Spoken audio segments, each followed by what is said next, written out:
My name is Somail and I am an IT engineer. What have you been doing here this week? I joined the academy 2 weeks ago, and as part of the academy, they have got the Freedom Challenge. So I'm here to learn more about the rent to rent and the rent to HMO and all that. Yeah. And what's the learning been like to train it? To be honest, the training so far is going very well. I'm really enjoying and excited at the moment. We are learning a lot, and hopefully we can find some deals to crack on. Yeah. And what do you want to do in property? What's your plan? My plan is to get into BRR, buy, refinance, refurbish, refinance.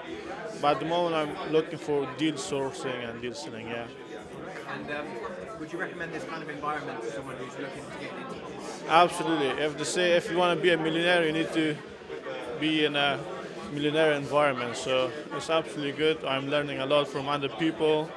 The networking is great. I've made a lot of connections. So absolutely, I think I'm in the right place. And what's Samuel's energy like? He's great. He motivates me a lot. The things, the stories that he have got, the amount of people that he help, and I'm really working hard to be on wins the winners. Hopefully, yeah.